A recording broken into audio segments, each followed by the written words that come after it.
Good evening, everyone. It's the DEeP table. So it's so wonderful to be here tonight, and we're having a conversation. And the question we're asking is, are microaggressions really racism? But then when we look at the idea, it's called micro.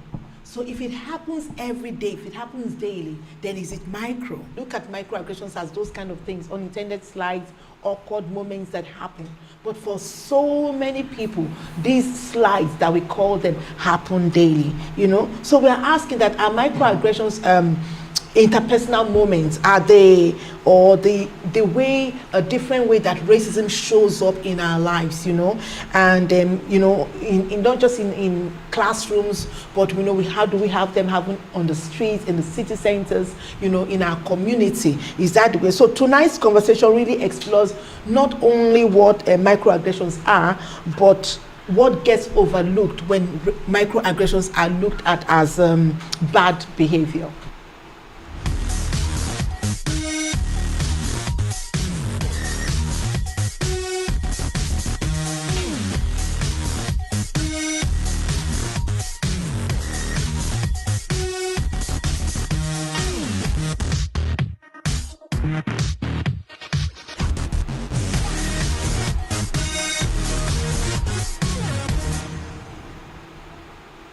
So we're back, and I have 4 amazing people who are going to be looking at this topic with us about microaggressions, what microaggressions are, how they experience them, how they come into the room, what can we do, is that the end, what can we do? So I'm going to introduce, so we have with me here Dr. Breed,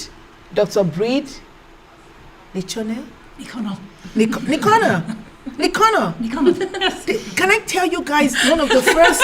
Okay, they're my party jokes, right? My first gaffes when I came to Ireland. Oh, was she born? I used to call it, I say Shoban. Oh, yeah. I was. Yes, right. I used to, pronounce as well. So Shoban. Yeah. My friend Lisa said Ebun. She used to call me Ebun. Then Ebun is not Shoban, it's Shibon. I was like, how is it Shibon? How is it quiver? But yeah, it is. Komahi. Quiver is Komahi. But look, we get there. So we have Dr. Breed. I'll just say it there. Dr. Breed is a senior lecturer at TUD Dublin, and she's based in Blanchardstown campus. She lectures on the community development and youth work and social care program.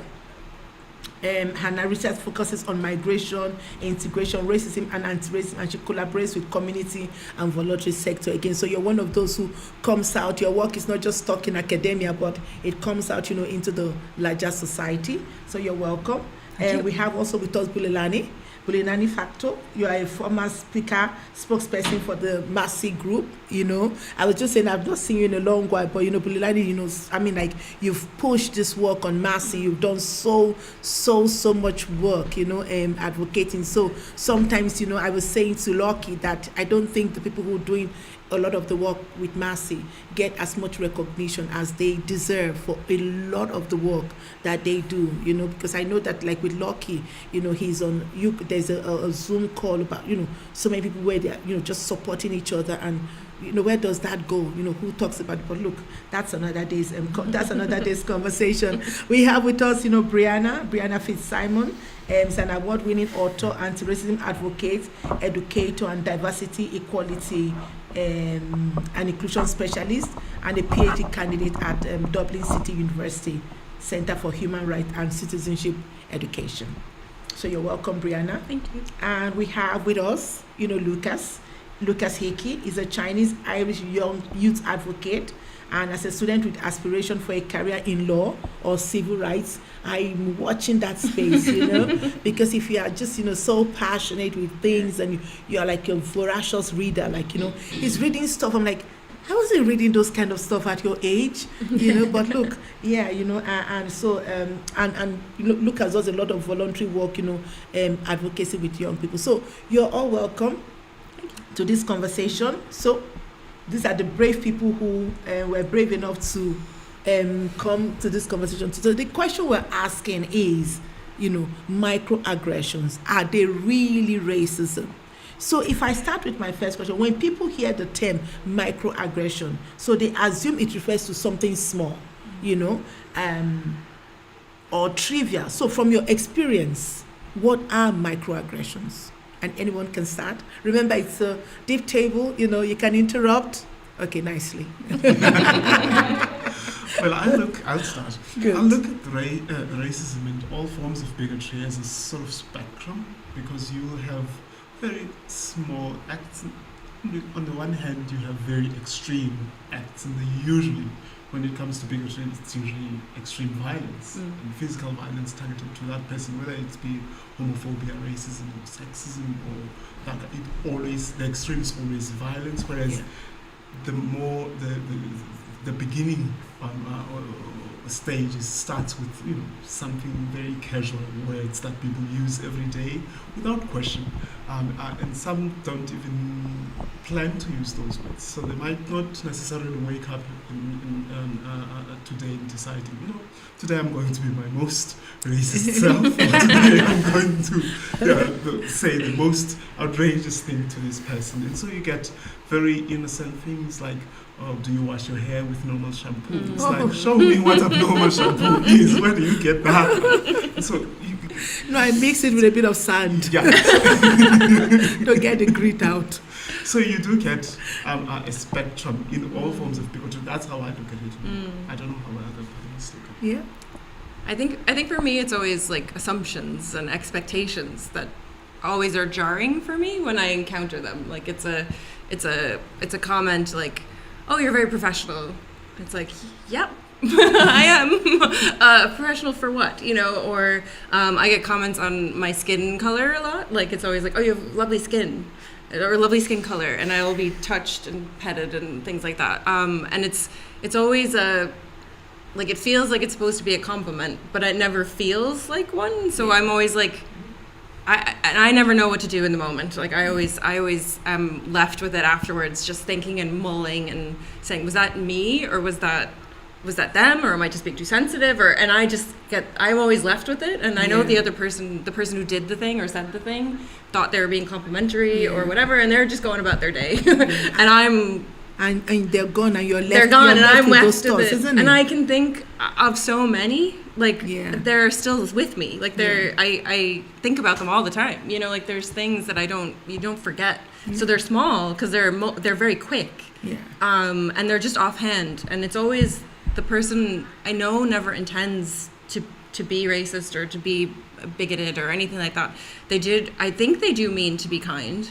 But I always say we have to think about what we're saying and why we're saying it. It's more about why are we choosing that thing to say to that person instead of anything else or nothing at all. You don't always have to say something. Yeah. It's okay. It's okay to say nothing. Yeah, it's okay. It's okay. And I love the one that silence cannot be misquoted. Yes, that is very true. Yeah, that is very true. Yeah. I think one of the ones you touch on something that they're just. They sound like compliments, isn't it? And something, oh, your English is so good. Yeah, oh, look at that. How long have you lived in Ireland? Yeah. Do you know? So you see that connection, your English is so good. Yeah. How long have you lived in Ireland? Yeah. Seriously? I've been asked, how do you find it here? Or how are you enjoying your time here? I'm like, I live here. This is home. This is, and before I even speak, so I'm American, and so when you do hear what I'm, obviously it's okay, I hear an American accent, then it's a different conversation. Yeah. But when it's the first question out of your mouth, that's a different, there's something else going on there. Yeah. There's just an assumption and it's an expectation. And I'm always baffled by them because you don't see them coming all the time, and I think that's the thing. I'm not prepared for it, so you just kind of you just kind of laugh or you just brush it off in the moment, because it's often a stranger, it's often someone you're never going to see again. That's the thing, isn't it? Sometimes when it comes from strangers, sometimes people just take liberties. Yes. Yes. They kind of you don't know me. Yeah. And yet you ask an intrusive question. Yeah. Oh yeah, just something to add, and also it's not just that you're always not prepared, but also sometimes a situation where you're in a space where you should be prepared. And sometimes the thing you're expecting does often happen, and sometimes it doesn't. But the very existence of a space where you know it may most likely happen in this space is, what's the word, disturbing in of itself.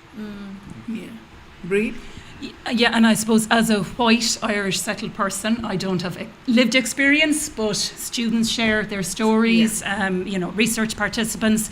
I think what they underline is how commonplace they are, how everyday they are. I think that the intent doesn't matter at the end of the day, and that's kind of it's the impact on the person. Yeah. And I suppose it's that repeated cumulative impact.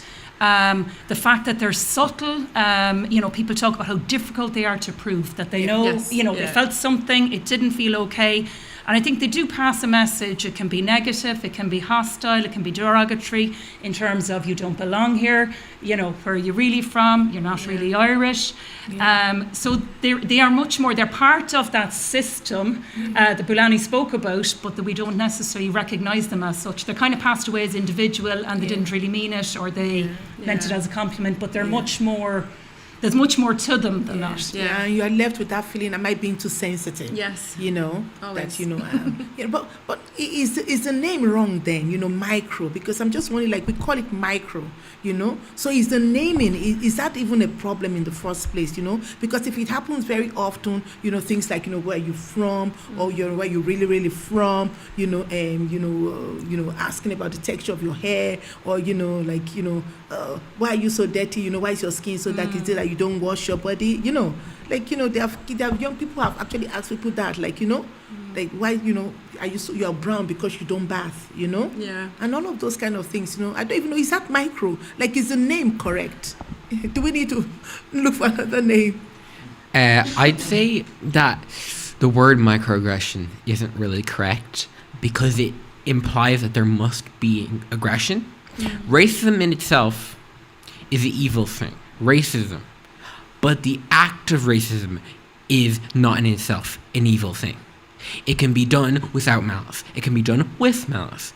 It is like saying a cell in the body of a wolf hates you and wants to eat you. No, the cell is told, press this lever, and they press the lever. And I think microaggressions are, most of the time, of course there are situations where people actively do microaggressions because, they want to be a aggressor. But there's also many, many, many situations where the case is people pick up certain terms, certain ways of being that unintentionally enforce a status quo in where they're not aware that they are enforcing that status quo, that they are enforcing that racism, that they are making this space unsafe for you. But there will be people before them who would have said that to some other people, and it would be added to their, mind that this is how you do things. This is the way you do things. And when they do it that way, they enforce the status quo. And that is why, microaggressions don't only cover the automatic, but there is definitely a place for, there's a corner of microaggressions which people often think about, but what they really should be saying is autoaggressions, because they happen automatically. They are coded in, and they're set, and they execute. Okay. And there are many ways of reinforcing them, such as in the media, for instance.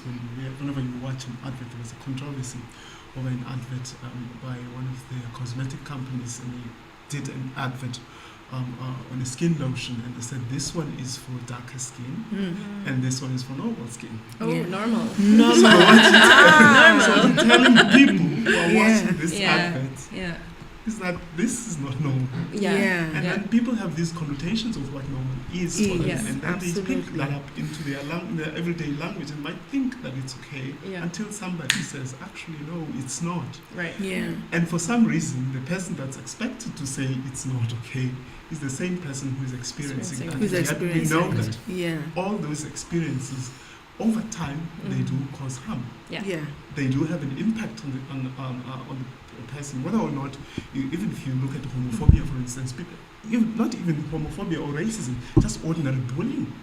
Simply calling a person names consistently over time, it impacts their mental health, and it may cause them to harm themselves. And that's the damage that people don't see, and it's minimized by use of the word micro. When we talk about them as microaggressions, because then we're saying it's not really a big deal. Exactly, it just minimizes it. And you know, there's actual medical evidence now that when people experience protracted periods of racism, it actually causes physical ill health. So not even just mental, like physical ill health actually happens when people experience protracted periods of racism. But even if we look at it, so conversations about racism often end up as, you know, people talk about like individual behaviors. You know, why don't we, you know, look at the systemic, you know, and all of that? Why it usually just like, he's a good person, you know? We don't look at the systems that make it possible. Yeah, and I think if we think about microaggressions, and just to come back to that micro point, I wonder if it's micro versus macro, right? Like, so it's micro because it is interpersonal. Okay. But I wonder where macro would be big, right? And the systems, like you're saying. So, like, I wonder if, like, as everybody's talking, I'm just having thoughts about, like, they do happen, microaggressions happen on an interpersonal level, right? It is person to person. Somebody says something to somebody else, and then that's the thing. But they only exist because of the macro, only because of the systemic, only because of this idea of what is normal and what is not, and that is a embedded, you know, societal consciousness thing, that it's the people who conceive or consider themselves normal that are doing the microaggressions, right? It's always somebody who feels like they have the right to ask you that intrusive question. It's always the person who considers themselves part of the norm or part of the majority, or just takes that for granted. They may not even have that consciously in their mind, but they're the ones who typically do the microaggressive things. Or they can also be people who do also occupy marginalized spaces, but have, you know, other aspects of privilege that they have, and that they can exercise microaggression. Because microaggressions aren't just racism, right? Like, they happen across lots of different identities. So I do think. But anytime, even if you look at homophobia or something, it's a heterosexual person that's more likely to be right to say a homophobic microaggression because they consider themselves in the majority. So it's just, I think that's the systemic thing that we need to be addressing, is this idea of what is normal, of what is other, and why there's this constant reinforcement of that. And I know we're going to talk about education today, but I think that's, like, when my kids come home and say, oh, so-and-so, a new girl started school, she has different hair, or she doesn't have normal hair, she has braids. And I'm like, like, sorry, you have straight hair, mommy has curly hair, like, what's normal? Like, what is normal? You know, so, and I'm like, where are you getting that from? And I know they're picking it up from school, they're picking it up from their friends, and they're, you know, so there's things happening outside of even my own home that I can't control because it's on a societal level. So we need to be having that conversation around this idea of normal and that normalization of that idea, I suppose. So, that's such an important point to bring in to the conversation. Breed, maybe I might come. Okay. Yeah, I was going to say. I think the micro. I think Chester Pierce, I think, coined the term. It was supposed to mean to refer to the everyday, but like, it is problematic because, I mean, micro kind of means small or little. We're saying they're certainly not small or little, but I think it's also problematic what Brianna's saying there about the link to the broader system. And I mean, they are, I suppose, everyday acts that reproduce that the racialized social system that we have here constructed, where, you know, the dominant social group, I suppose in this case Irish, are advantaged, and that other groups are pushed to the margins. And I think through we have this racialization of, let's say, young black males, or whether it's Roma young people, whether it's Muslims as other, and being placed very much then on the margins, or being told their place within society, as opposed to this norm, which is this kind of unspoken, taken for granted, but is white in terms of that racialized social order that's there. So it feeds into reproducing it. So even if it comes across as quite innocent or awkward or rude, it actually is it is the everyday people and ordinary people, I suppose, who are reproducing the system. Lucas, I might come to you. You know, you represent a younger generation of Irish voices. So, do young people today recognize microaggressions more clearly? No, actually, I think it's the other way around. I think when it comes to racism within young spaces, there's definitely a sense of that it's more allowed within the etiquette. It's young people aren't held to the same standard when it comes to racism. And it really does show. There's definitely no social or literal consequences to people doing racism in the same way there would be in adult society. I think this is definitely mostly due to how there's a lot of infantilization. Infantilization when it comes to young people, because they're just young, they're stupid, I was just a teenager, but like, you know, you don't have to be old to understand racism. It's not like a thing that is like super complex, or that the people who do it don't understand what it means as compared to an adult. An adult and a teenager doing racism are doing the same thing. But they're within different structures, and that's why young people are, you know, they're more openly racist. As people get older, they will be a little more closeted, but they will still practice racism. It's just within youth spaces, it's more tolerated to be out and open. So, yeah, when it comes to the question, I'd say no, young people are not better when it comes to this. They're actually worse. Brianna, you know, again... I'm not a young person. You work your research, you know. Yeah. Wow, young people, come on. Yeah, no. Age is but a number. Okay. You know, I'm 25 with 30 years experience. There you go. So, yeah. 30 years experience of being 25. There you go. It's interesting because I definitely hear Lucas's point, because I do think there's a lot of young people are exposed to, you know, they're exposed to the world, to this global kind of discourse through their social media, through their phones, through YouTube, through video games, through whatever connections they have. And I think they're learning a lot of language and behaviors and habits, and they don't necessarily have the criticality, or they're not taught how to think critically about the information that they're being bombarded with. Not that adults are good at being you know, full grown adults are good at being critical either. But I do think we're in an age of, like, me as a teacher in my 40s, you know, I was not exposed to the same sheer amount of information that young people are exposed to today. Right, so I don't know. All I can say is I know what it feels like now, but I don't know what it feels like to be 16 and ingesting all that information.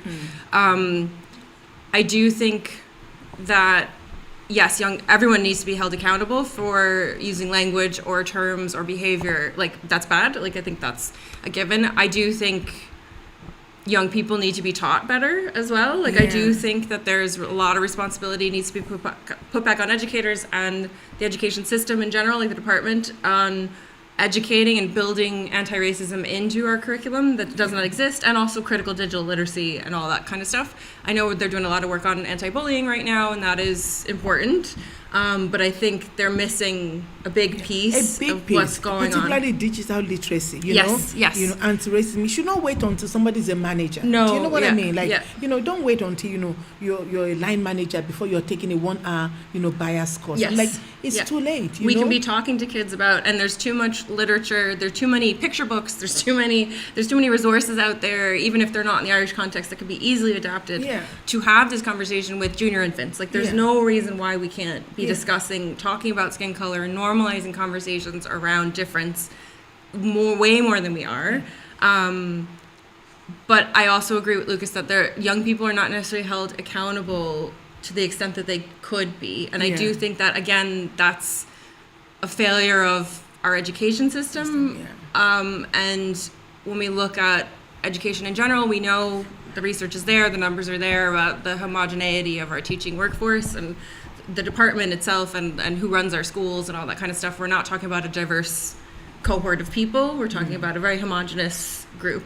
And I do think that that's not the only reason why we have issues, why we're not tackling this better in our schools, but I think it's one of the reasons. There's a lot of discomfort. There's a lot of fear.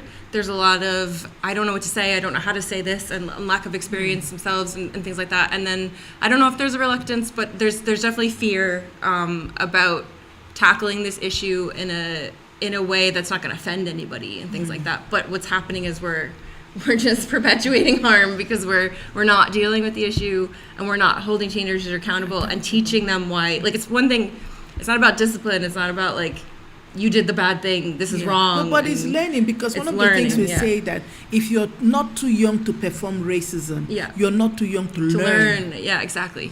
Yeah, we can learn. And I think that's what's missing right now. Just like adding on to that, especially in the last part, there is, like, kids aren't born racist. Racism isn't like a primordial force of nature. It's taught, and there definitely is a stage in your childhood where kids will, they may be a little racist, a little homophobic, but they're not in the sense where if you told them to stop, they wouldn't. Like there's a critical point where you can strike, and you could make this all go away so quickly, but it just, it doesn't happen.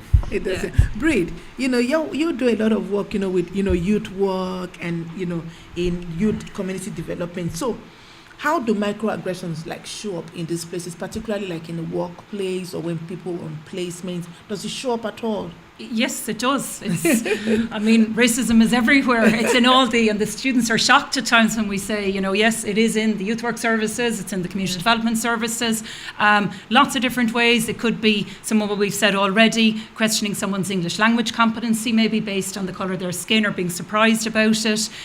Somebody's questioning somebody's accent. We would have jokes, colleagues amongst, and we use some of the examples from this that the students give us. Where colleagues might share a joke at a table at lunchtime, a stereotype about a minority ethnic group, people laugh, or then somebody confronts them and says, it's only banter. Yeah. Like, there is quite a lot of that in Ireland. It's only joking, it's only banter, relax, kind of minimising it.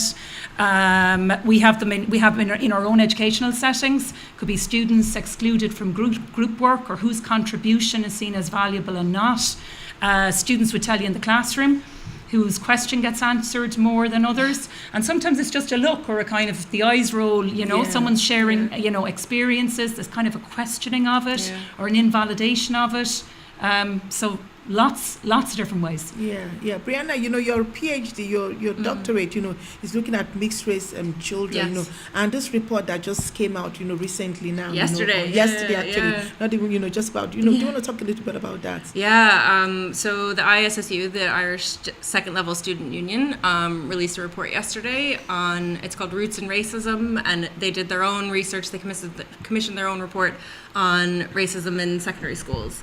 And I think it was over 3,600 students responded, and I did write down some notes because I want to make sure I get the numbers right.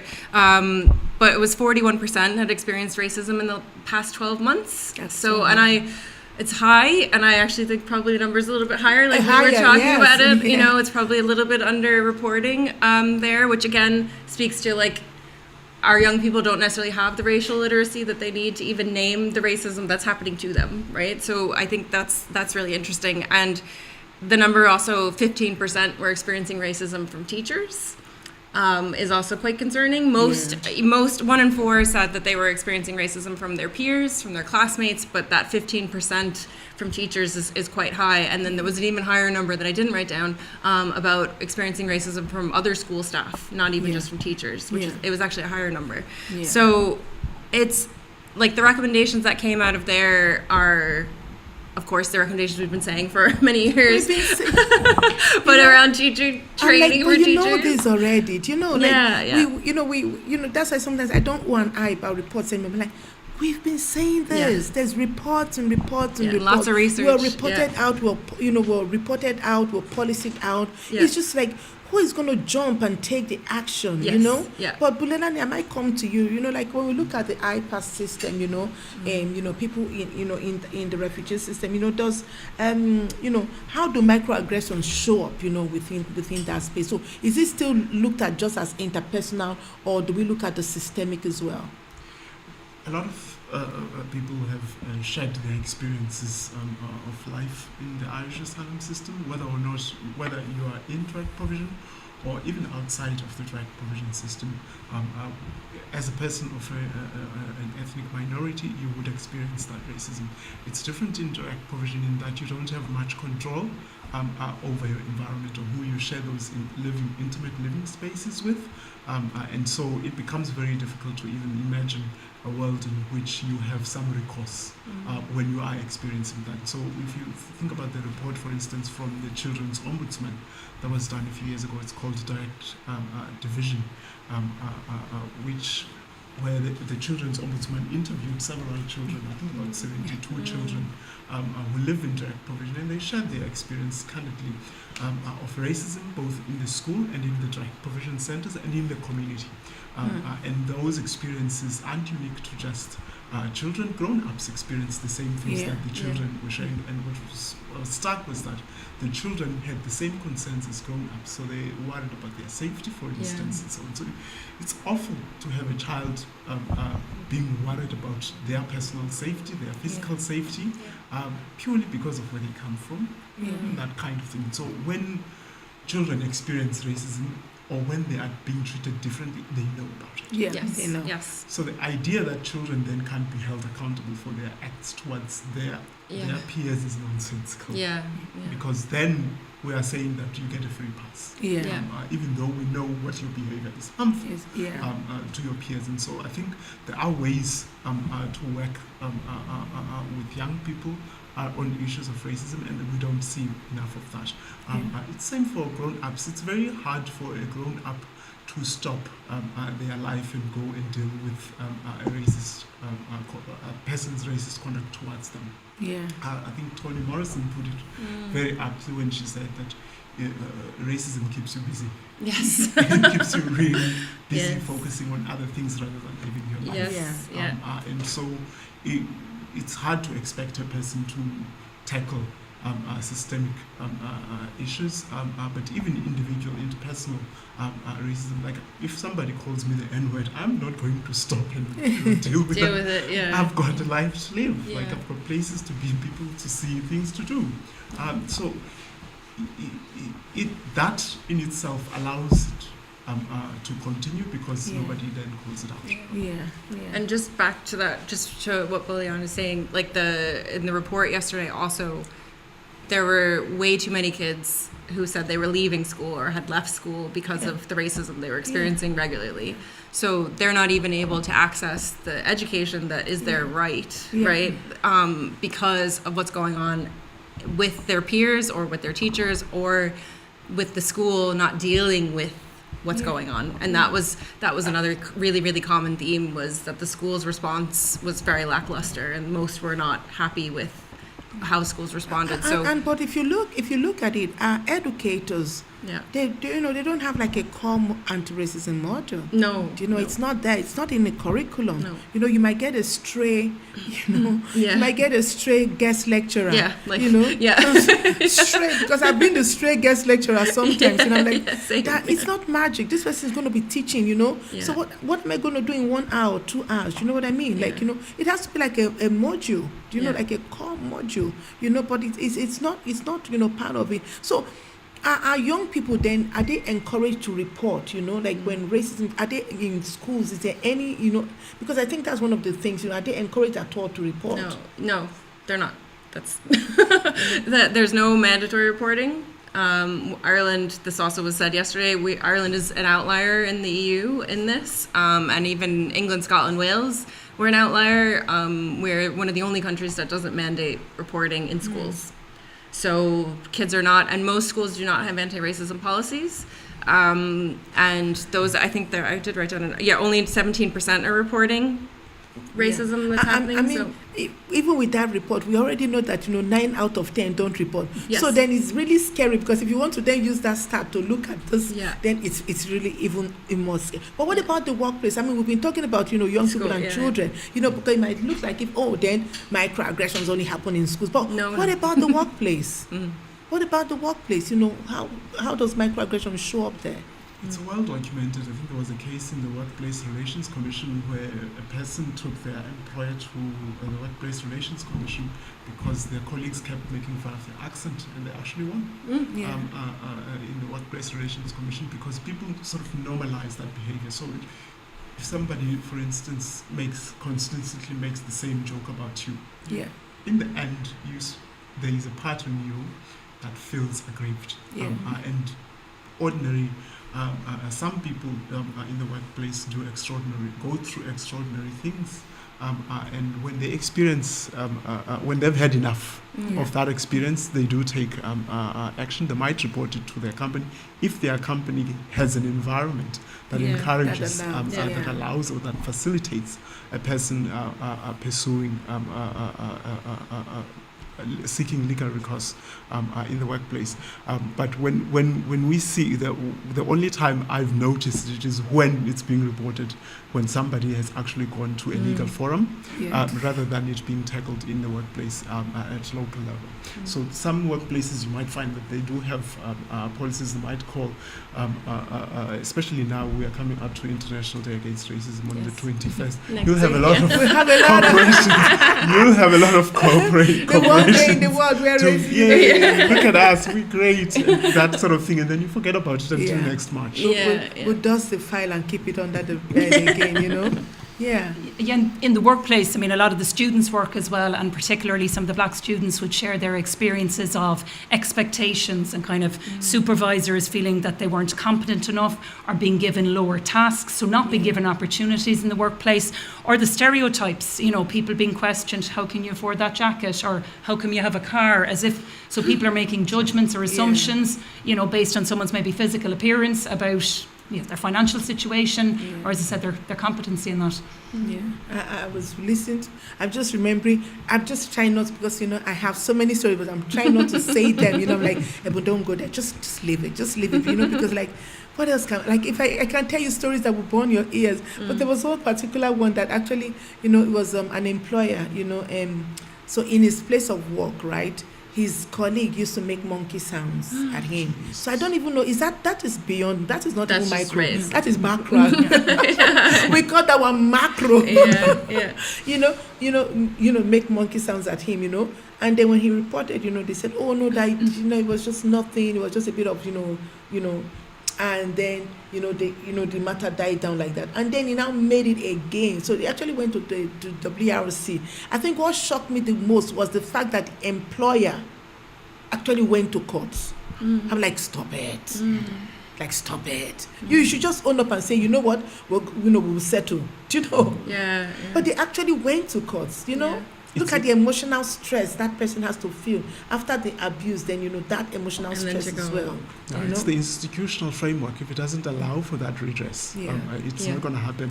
Remember, if you were years ago, we took on the Irish Times, where we had to submit an appeal against a decision that they had made to publish the N-word, whereas they asterized one word that spelled CUNT, and they had asterized that because it would be offensive to somebody, and they didn't think that the N-word would be offensive to somebody. So they defended that. We had to go and to challenge that in the press ombudsman. Guess who in the press ombudsman? Another white person makes a decision on whether that act is racist.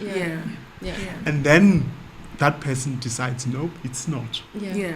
You have to appeal again to another group of white people to decide whether or not that act is racist. So if the institutional framework in and of itself does not recognize, or it doesn't facilitate a person seeking that redress, you can experience all the horrors in your workplace. you're not going to get anywhere until you get to an external Yeah. legal forum in order to get some sort of recourse.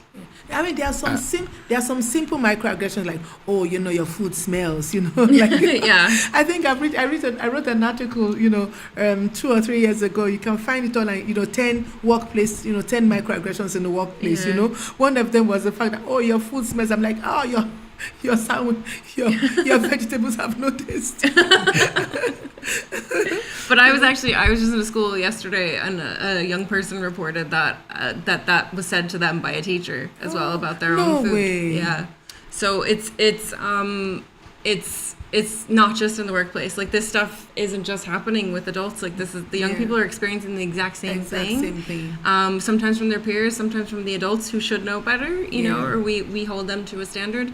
And it's the same issues with schools and reporting, is that a young person is experiencing this thing. They're reporting to the people in power, who are always a group of white people as well, whether it's school management or sometimes it gets to the board as well. When it goes beyond that, it can go to the Ombudsman for Children or, the department and things like that. But you're still dealing with that same group of people who we're relying on them to have awareness and literacy around this stuff and criticality around this stuff that isn't always there. So a young person can report, and obviously every school is different. There are some schools that are doing amazing work in this stuff, and they're leading the way. But from the data and the conversations I'm hearing with young people, that way too many schools are not. And they are afraid to report because they are afraid of getting in trouble themselves. Yeah. They're afraid of being told they were too sensitive, or that wasn't really what they meant, or they wind up the ones suspended or somehow, or leaving schools and things like that because they're not getting the support. Because again, the people in power don't have the information that they really need to have at this stage, and I think that's where way more education around this needs to be happening. But That's the other problem with microaggressions, is that they are debatable. So Yes. it's sort of like Yes, people want but I to didn't talk mean about, is it really? Yeah. It's like, I'm telling you it is. It is. What Like- do you want me to say? Yeah. Like, when it comes to redress, generally in systems of redress, they're never built for you actually to take your problems. Redress is always posed as a last resort, especially legal redress. Like, most legal systems are built so that most things are settled. Most things don't go to trial. But trial is where, what's the word? You get adjudication, you get to think about it, you get to debate it, you get to figure things out. That doesn't happen most of the time. And most things are settled, and most things are pushed out of the way. And especially when it comes to racism, redress is so hard to get. And why should you even have to go to court or go to a system for something so simple, so simply offensive? And the very fact that you have to debate over it, that you have to agonize over it, is in its way dehumanizing. Yeah. You can see this throughout history, where stuff like the Irish question and the immigrant-ish problem and the trans debate, it's all a question, it's all debate, because whether you get your rights or not is a question for someone else to decide. Yeah. And you don't get to sit at that table, you don't get to choose, because what you determine is not done by yourself, it's determined by someone else. Yeah. And yeah, that very fact, that very structure is extremely dehumanizing. And we really don't get a choice on our human rights. And it's just horrible. Even if we look at in Irish political discourse, racism is often, discussed indirectly. Again, so we use, various terms like, capacity pressure, we use things like, integration challenges, so all those kind of things, so does this language really help address racism? Does it help us? It never does. It usually just dismisses or pushes it back, or kick it down the road. We'll have a report, we'll have a commission, we'll have a committee to do this. Remember a few years ago, the HSE was called out when they were asked the question, not really being called out, they were asked the question, why are people from ethnic minority losing their children at birth, or are they, the mothers dying at birth? So when the answer was simply that we need to do more integration. I was like, what do you mean more integration? Just throwing simple words that We need actually to do mean more nothing. Don't integration. actually address Oh the my problem. God. Like it's a medical issue. Yeah. Deal with it. Yeah. But the answer was simply something else, Yeah. sort of dismissing the real experience and the real harm that's being caused. And that becomes very difficult when you have structures or people in power who don't understand or aren't interested in addressing the challenges that people who live here and who will live here for a long time. Because like we're here, like the fact that then you don't have a responsive state institutions to the real challenges that people face becomes very difficult. So when you don't, we have very extreme issues that they aren't addressing. What do you think they're going to do about microaggressions? Like, Oh, that is so true. We asked the question that, at what point does an immigrant stop being an immigrant, At what point? But, if we even look at it, so what is the psychological impact, really, of these microaggressions? It's bad. I think I said it in the beginning that when you have to go through the same thing over and over again, it does impact your mental health, it impacts your self-esteem, how you feel about yourself. If you look in the asylum process, the very status determination process that every asylum seeker goes through, if a matter is small, it can be easily dismissed. Your asylum claim can be rejected. But if that small act happens over a period of time and repeatedly, it does constitute persecution, and you may be granted protection even for a very small act. So you have people, for instance, who experienced violence, intimate partner violence, or violence from their male partner usually. If it's just one act, you could say, why don't you go to the police and report it? But if you have been experiencing this sort of abuse over a long period of time without redress, then it does constitute persecution. So we have these experiences, collective experiences. You can count how many times somebody has been racist towards you. And that does harm you. It changes the way you feel about yourself. Absolutely. It changes the way you feel about the place. It changes the way you feel about people. For instance, when I experienced homophobia in Noklashindrak Provision Center, where I used to live, I stopped sitting in the center of the place. I could never sit anywhere where I always made sure that I had the wall against me and I could see everybody in the room, because I just didn't feel comfortable not knowing where everybody is. Yeah. You notice some people, for instance, get very nervous when they hear a loud bang, because they are used, a loud bang means something else, means hide, somebody's dying, something is being blown up. And those are trauma. It's a response to traumatic experiences that we have gone through. So when people speak, when they say certain things, if you know the conversation is going a certain way, I usually just remove myself. I'll walk away and say, I'll go say hi to that person at an event, because I'm not ready to deal with the BS that comes with having that conversation with the person. Yeah. People often say that, people like us are often looking for racism, but racism it comes to us. It comes fine, isn't it? Yeah. It's like asking a paraplegic from war if he was looking for landmines. We don't want to have racism upon us. It is not a liberating experience, and the paranoia that comes from having experienced racism is not a choice. Yeah.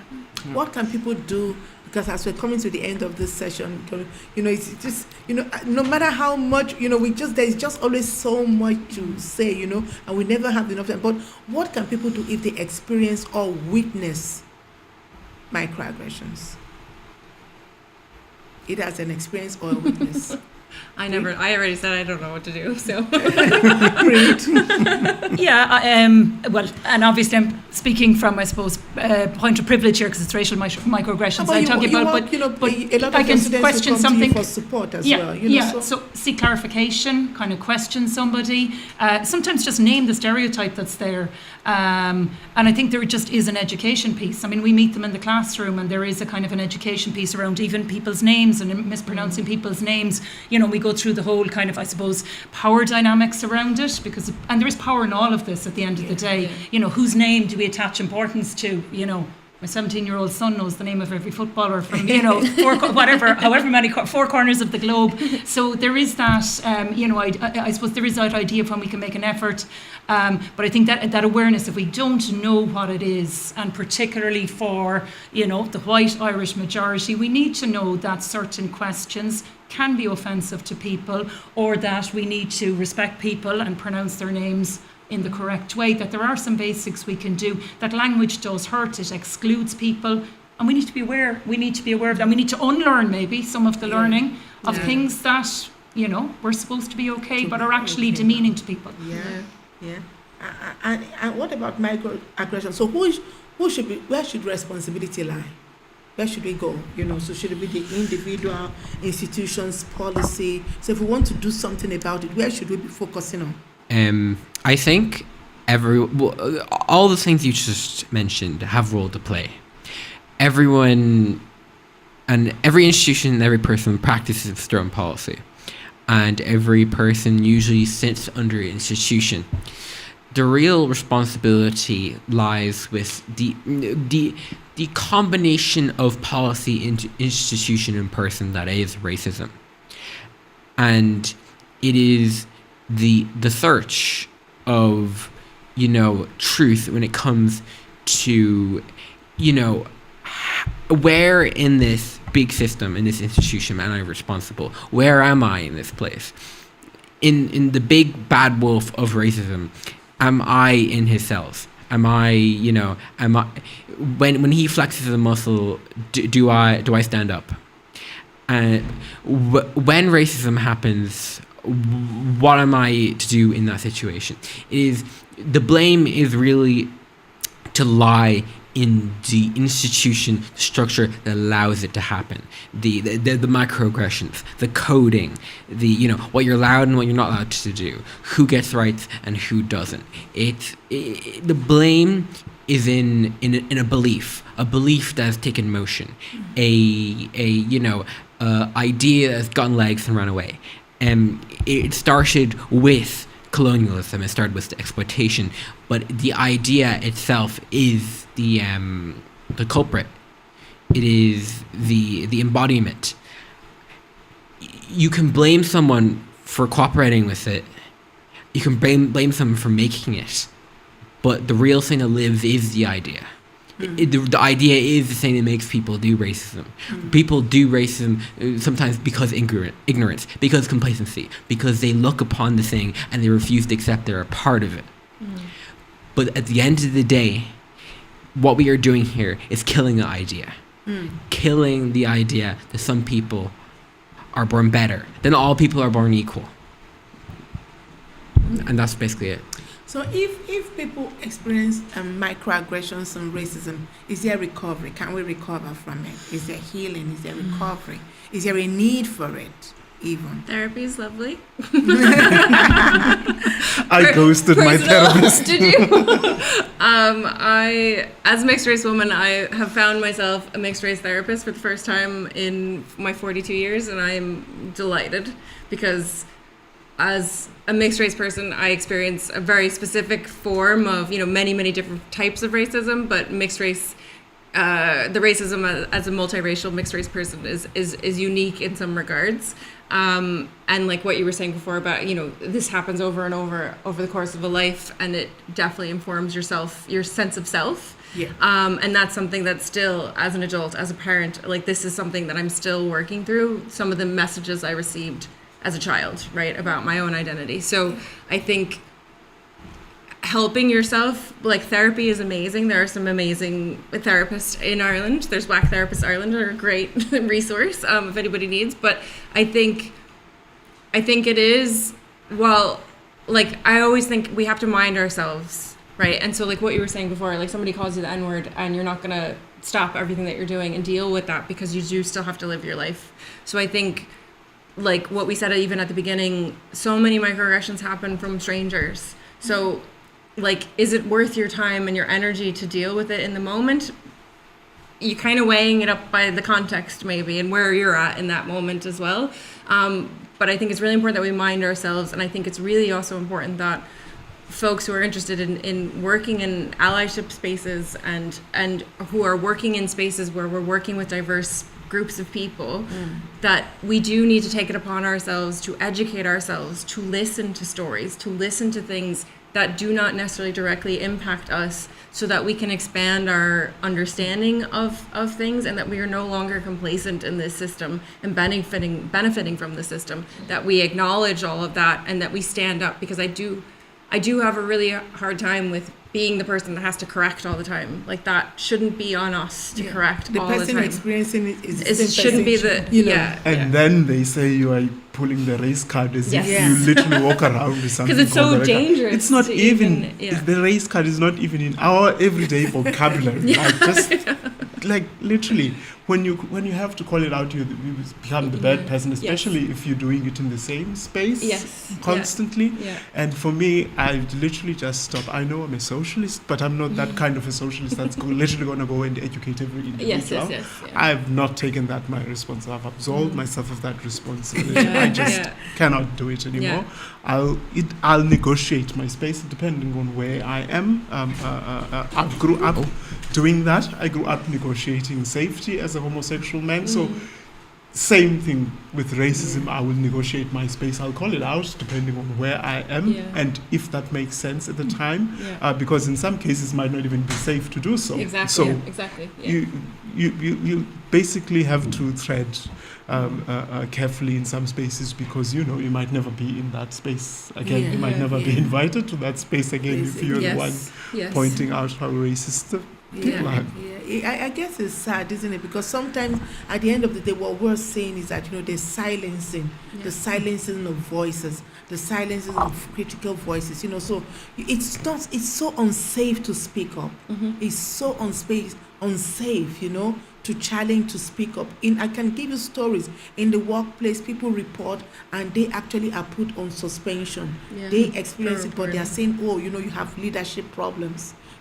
You don't know how to, so the problem is turned on you. So you're actually defending yourself, and so all of that happens, even in social media, you're so, now it's easier to just go and post, for me now, it's easier for me to say, oh my God, there was an American girl, right, woman, and she was talking about how amazing Ireland is, and that she's, she was on TikTok, and all the Irish people came and loved her. I wanted to be just bad and say, girl, I just need to tell you what to do. Just stand there now and say, I am Irish, and see how much you'll be. Do you understand?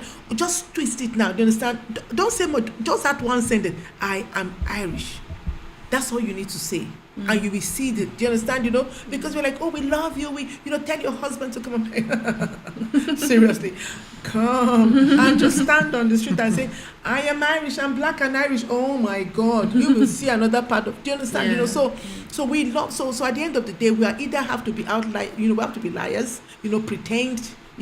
That this is not happening. So that we can be loved, so, and it's that constant decision that people are making for self-preservation. Look, our time is spent, and we're going to come back. I don't know if there's any question online, any question from the audience, and if there's any questions online, we can take them quickly.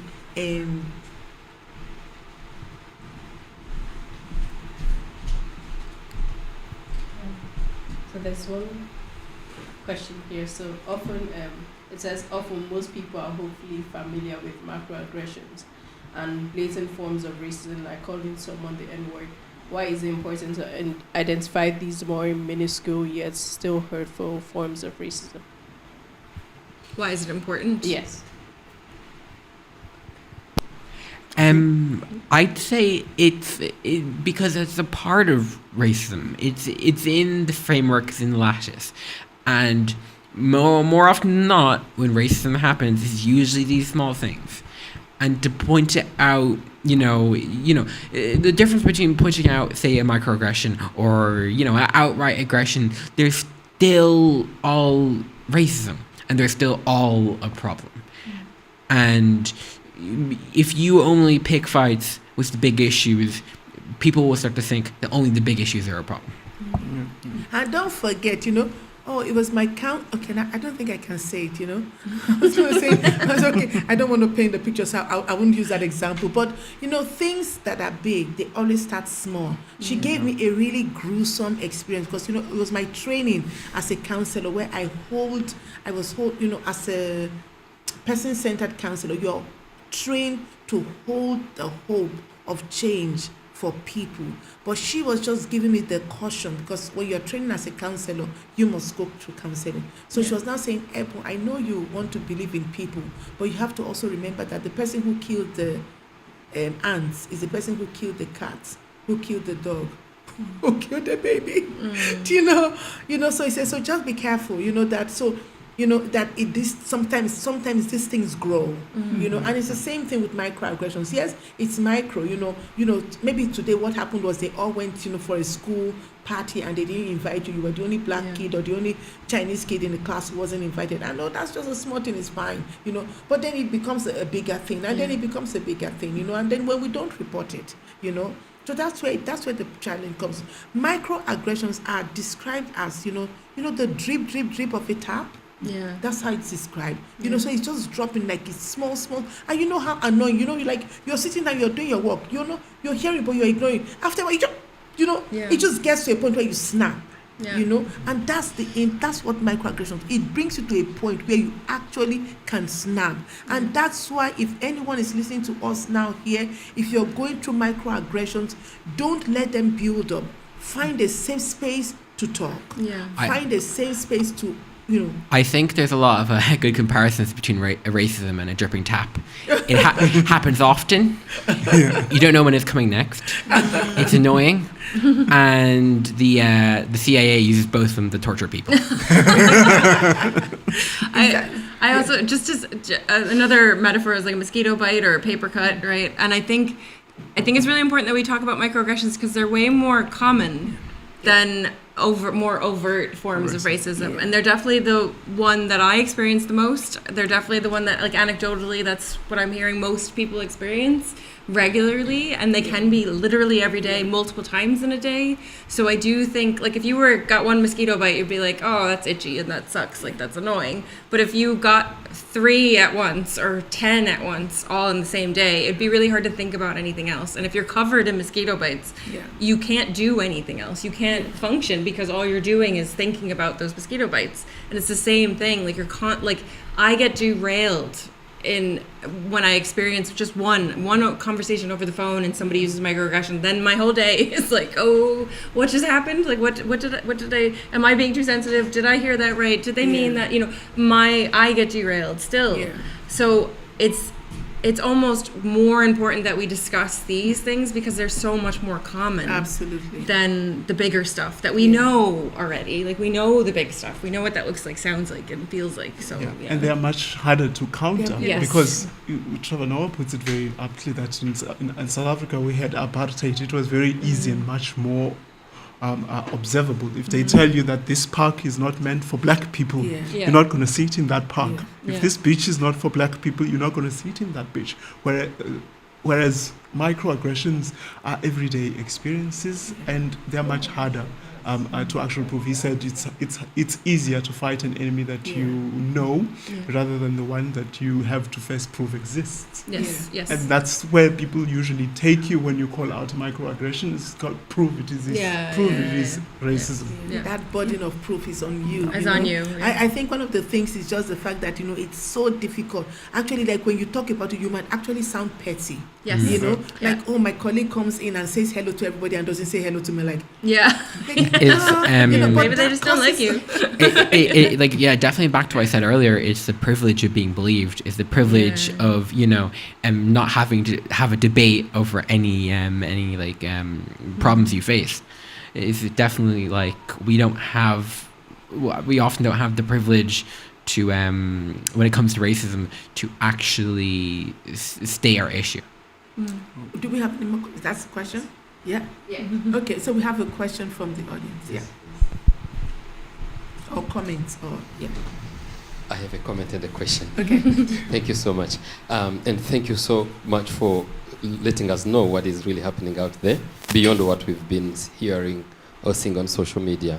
I wanted just to comment first before I pose a question to say, yes, indeed, the allusion of connecting these issues of racism to health is something that we can deny and something that is proven, as Dr. Ebun has said.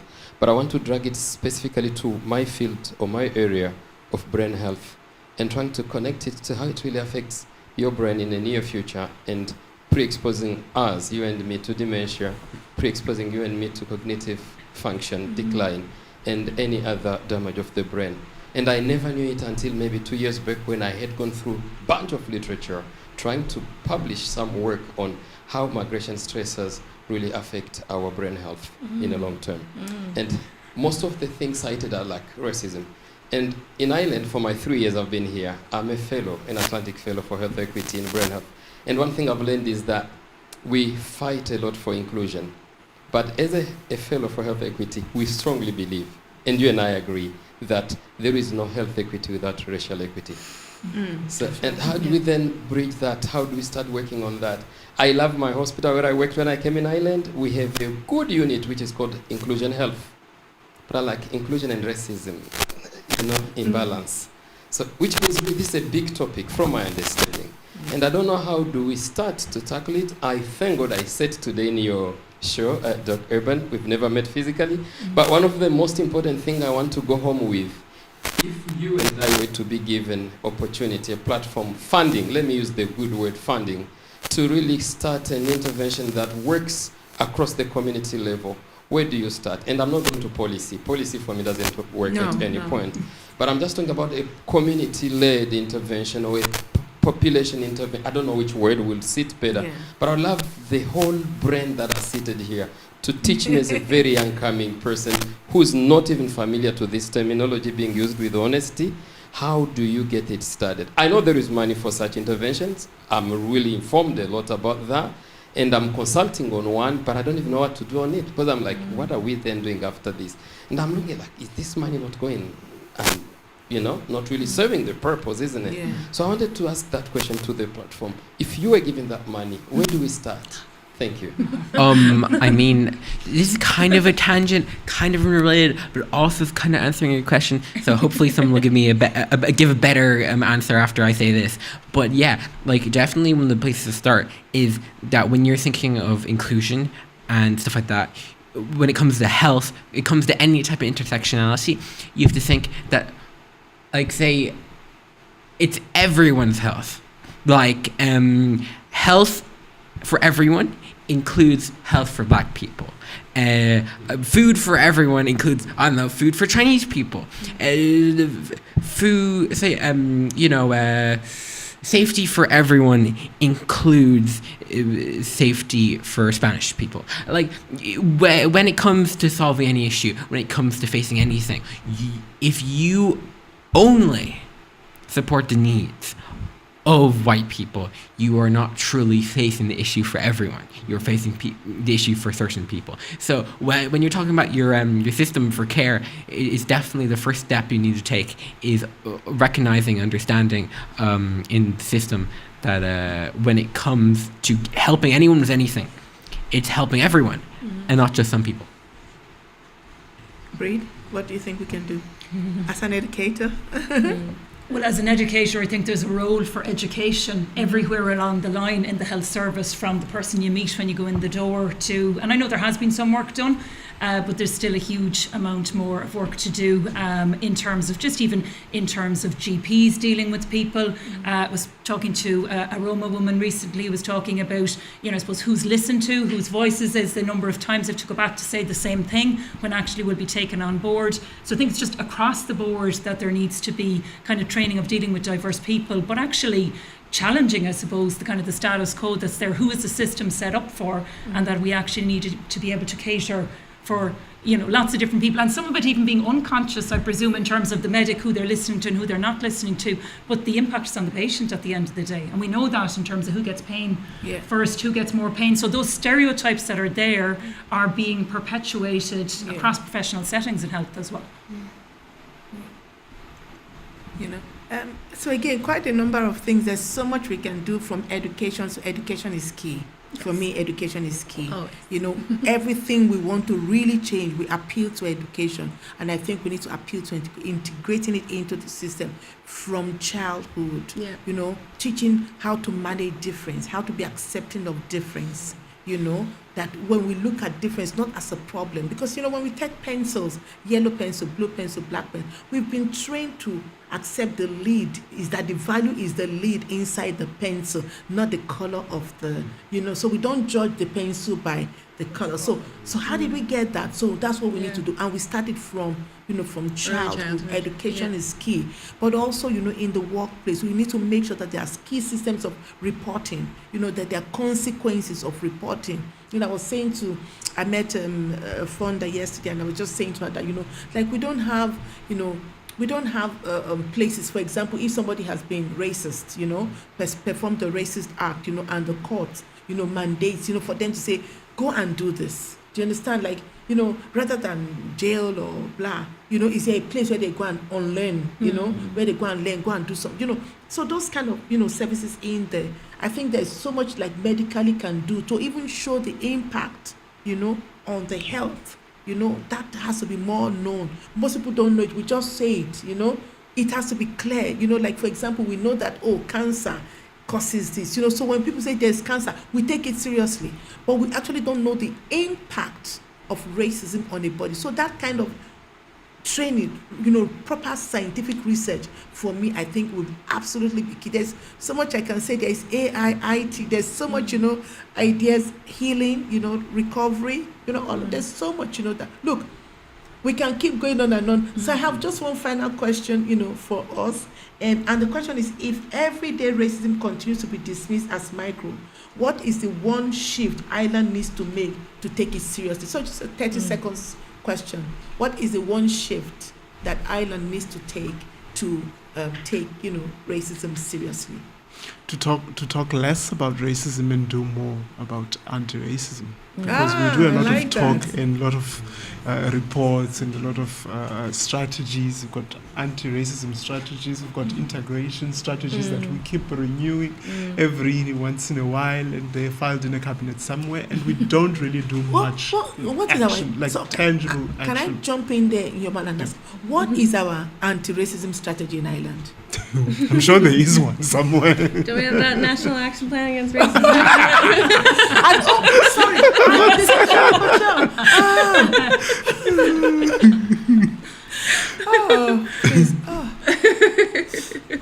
What is the strategy? Okay, let me just leave. Let me leave it. That's a dangerous topic to go.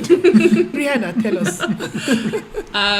What you said, and acknowledging that racism is here. I think that's another thing. It's very common that it's brushed off. Oh, that's an American problem, or that's, you know, that's not an issue here.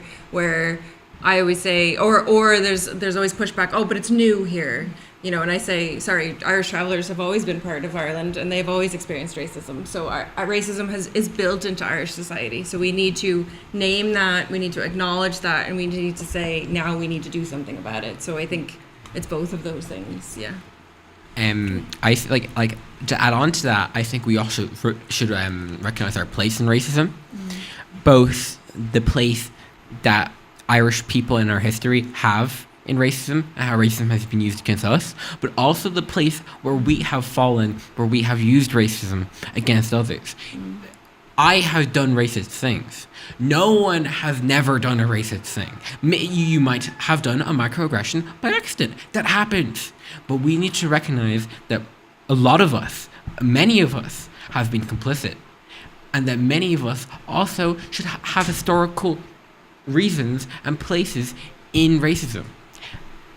And we should look upon where we stand and learn something from that.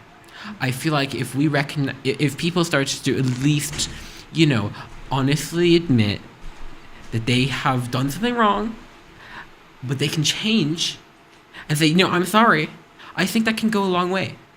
And especially so, God, I lost my train of thought. Okay. 30 seconds is out. Anyway, breathe. just to go back to the microaggressions, I think just acknowledging the impact, and that impact kind of should inform then the action. So centering those voices, because it's denial, or it's kind of stays up at policy level. But I think if you're just recognising that impact on the ground, the unequal outcomes, but also what we've talked about, personal trauma, mental health issues, etc., so that could actually inform the action, what's actually done about it. Okay. Look, this is a topic that we can go on and on and on, but microaggressions, again, we've talked about it, they are often described as small moments, but again, we should look beyond that. When they accumulate, they actually shape lives, So it's not just, small moments, are insignificant, but when they actually shape life, change identities, impact on how we experience ourselves, then we should give it the space that it deserves, They shape who feels comfortable speaking, who feels watched, they shape who feels they belong. It impacts on all of those things. So if we really want to address racism honestly, we cannot focus only on the dramatic incidents. They burnt a building, there was a protest, so we can't focus on only the dramatic, we must confront the quiet, the ordinary, because sometimes those little things, they cause so much damage because it goes in slowly. So because when something happens every day, it is no longer micro. Look, thank you so much, Bulilane, Brianna, Breed, Lucas, thank you so much, and to the audience and to everyone on Zoom. I keep forgetting there are people on Zoom because I just focused here. I'm like, okay, just you guys take care of that one, and I just focus here. So guys on Zoom, thank you for staying with us, and to the audience. Look, this is the end of part 1. We're going to be off for the next 6 weeks, and then we'll be back in the first week in June. But follow our work online. Again, all of these materials are out there. Use them in your school. So again, we have like the International Women's Day was really, really good. So go back over it, listen to it, share it, use it. You can use it for your lunchtime conversation in a place of work. Watch it and have a conversation. That's why we're creating this, not to just talk about it, but to raise awareness, because we are looking for those opportunities for these conversations to be had. We want to demystify racism. It's not, no, it's happening, but let's talk about it. Let's be comfortable talking about it so that we can begin. You cannot solve something you don't know. You cannot solve something that we don't talk about. And hopefully that's what we're doing, putting it out there that makes it comfortable for everyone to talk about. Look, like us, we're on YouTube, so this is going to be up on YouTube. So like it, share it, and then see you when you're back. Thank you so much from the D table.